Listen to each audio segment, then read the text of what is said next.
Good morning students, मैं Anand Urmaliya, assistant professor, Pentium point technical college Rewa. आप सभी का एक बार फिर से ऑनलाइन क्लासेज में स्वागत करता हूं और ये आशा करता हूं कि आप सभी घर में होंगे, सुरक्षित होंगे। जिस तरह से पेंटियम पॉइंट कॉलेज द्वारा यह योजना सुचारू रूप से चलाई जा रही है, तो मैं यह आशा करता हूँ कि आप सभी इस योजना का भरपूर लाभ उठा रहे होंगे, है ना। आइए बात करते हैं विषय वस्तु की। आज का जो अपना टॉपिक है वह है दिल्ली सल्तनत काल।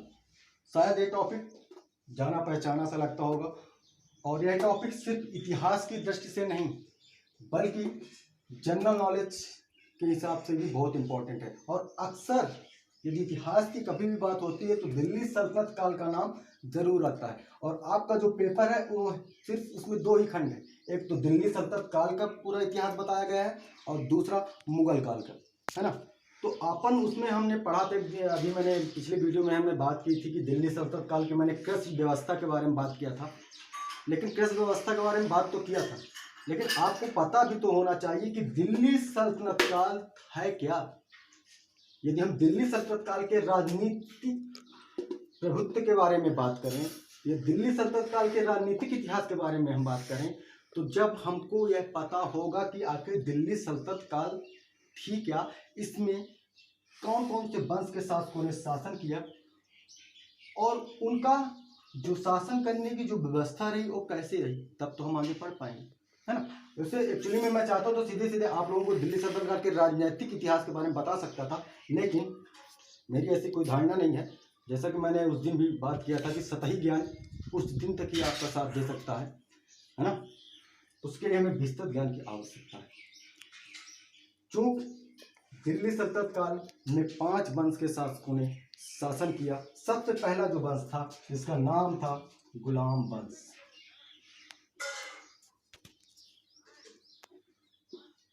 गुलाम वंश,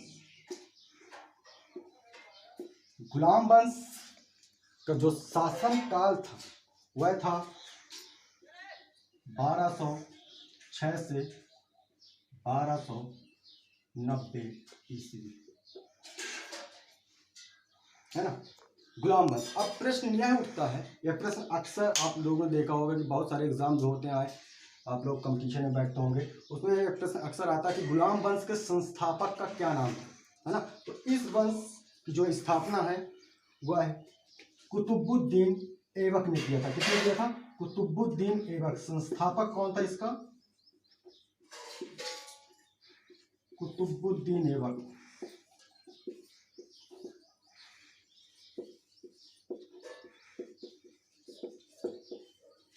कुतुबुद्दीन ऐबक ने भारत में गुलाम वंश की स्थापना की, जो कि 1206 से 1290 ईस्वी तक चलता रहा।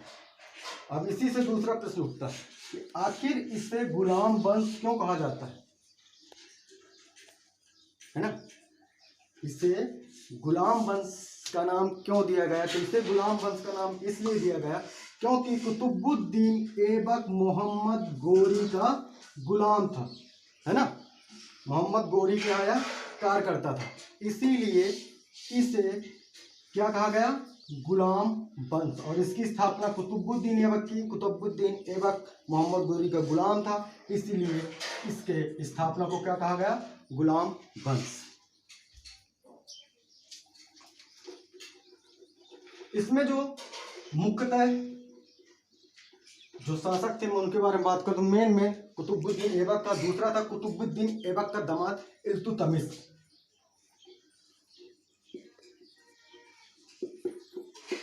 इल्तुतमिश इसने भी जो स्थापना तो कुतुबुद्दीन ऐबक ने की थी, लेकिन उसका विस्तार, शासन सत्ता का विस्तार कुतुबुद्दीन ऐबक के बाद इल्तुतमिश ने किया। इसमें एक प्रश्न भी बनता, बहुत सारे इतिहासकारों में ये कंफ्यूजन है, बहुत सारे इतिहासकारों में विवाद भी है कि आखिर गुलाम वंश का संस्थापक किसे कहा जाए। कुछ लोग इल्तुतमिश को कहते हैं कि कुतुबुद्दीन ऐबक ने, ठीक है, गुलाम वंश की था, लेकिन वास्तविक संस्थापक इल्तुतमिश को मानते हैं, क्योंकि कुतुबुद्दीन ऐबक ने सिर्फ स्थापना की थी और सिर्फ स्थापना से ही किसी वंश का विकास नहीं हो सकता है। इसीलिए बहुत सारे इतिहासकारों ने गुलाम वंश का वास्तविक संस्थापक इल्तुतमिश को माना है। दूसरा बहुत ही इंटरेस्टेड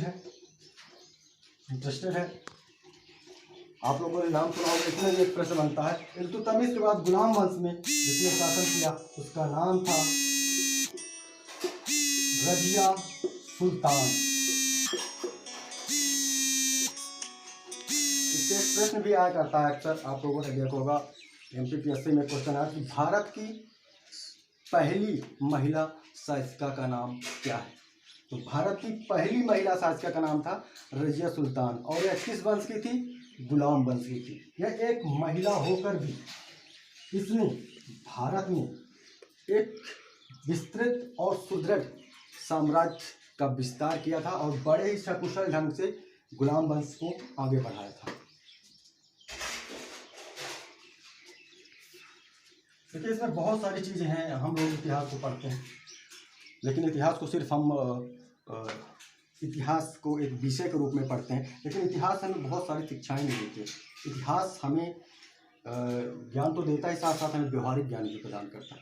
रजिया सुल्तान जो कि एक महिला थी, आप देखिए रजिया सुल्तान के बारे में हम विस्तृत बात करें तो रजिया सुल्तान जब गद्दी में बैठी थी उस वक्त इसके बहुत सारे विरोध हुए थे, क्योंकि उस टाइम पीरियड में सोचिए 1206 में, आज जब भारत अपना इतना आगे आ गया, आज अपन 21वीं सदी में है, उस टाइम में औरतों पर इतना ज़्यादा है ना, इतना ज़्यादा पर्दा प्रथा है, रोक टोक है। तो सोचिए उस टाइम में जब वो गद्दी में बैठी होगी तो उसका कितना विरोध हुआ होगा, लेकिन उसने संघर्ष किया और पूरे आत्मविश्वास और उत्साह के साथ शासन सत्ता को आगे बढ़ाया। इससे हमें शिक्षा मिलती है। दूसरा वंश था गुलाम वंश के बाद आता है सबसे बात खिलजी वंश।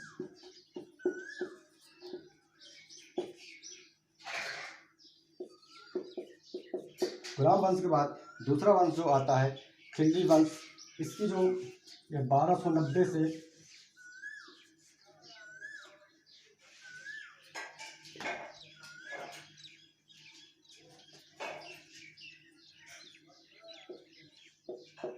1320 ना, 1290 से 1320 तक इन्होंने शासन किया। अब फिर वही प्रश्न उठता है कि आखिर खिलजी वंश का संस्थापक कौन था। तो खिलजी वंश का संस्थापक था जलालुद्दीन खिलजी।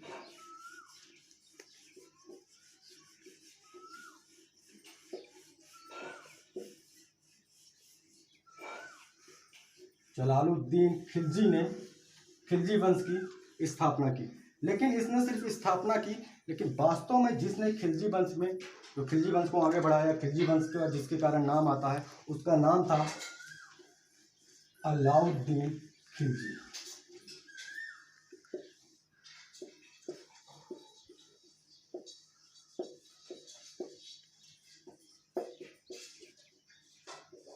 इसने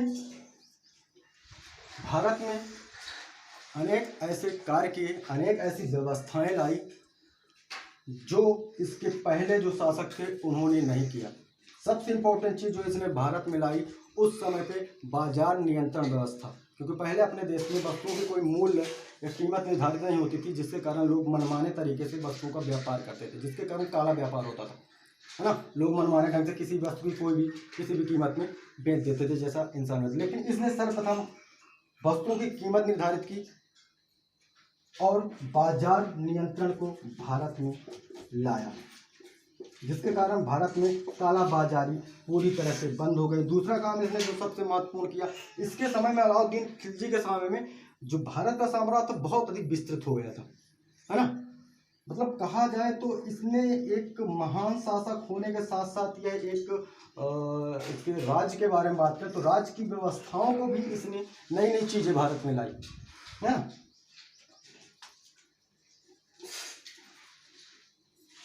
देखिए, चूंकि यदि हम पूरी तरह से, है ना, पढ़ने लगे दिल्ली सल्तनत काल के हर वंश के बारे में जितने शासक थे, तो शायद यह टॉपिक आपका 2.5 से 3 घंटे चलेगा। लेकिन मैं थोड़ा थोड़ा बता रहा हूँ आप लोगों को, यदि टाइम रहेगा तो मैं आप लोगों को विस्तृत भी बताऊँगा, क्योंकि एक वंश में जैसे गुलाम वंश में कई शासक हुए, खिलजी वंश में कई शासक हुए, है ना। इसके बाद जो तीसरा आता है, तीसरा टॉपिक आता है वह था तुगलक वंश।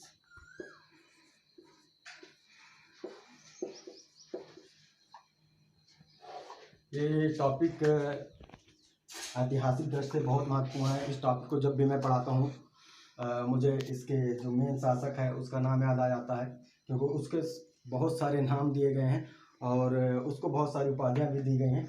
और उसने अनेक ऐसे कार्य किए हैं कि जिससे जो इतिहासकार काफ़ी संदेह में पड़ गए हैं कि आखिर इसका क्या नाम दिया जाए, है ना।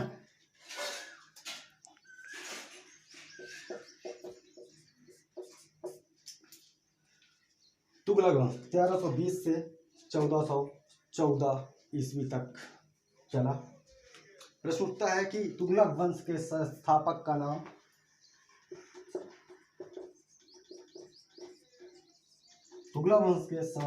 का नाम था गयासुद्दीन तुगलक।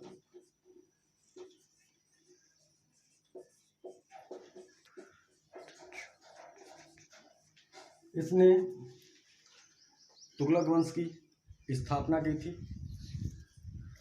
लेकिन यदि तुगलक वंश का जब भी नाम आता है तो एक नाम सबसे पहले आता है। शायद आप लोगों ने अभी सुना होगा या आपने पिछले कहीं पढ़ा होगा, लोग उपाधि दिया करते हैं। जो भी किसी भी योजना को बहुत जल्दी सुचारू रूप से चालू कर देता तो उसे कहते हैं कि तू तो एकदम मोहम्मद बिन तुगलक जैसे काम कर रहा है ना। मैं उसी शासक के बारे में बात करूँगा, मोहम्मद बिन तुगलक।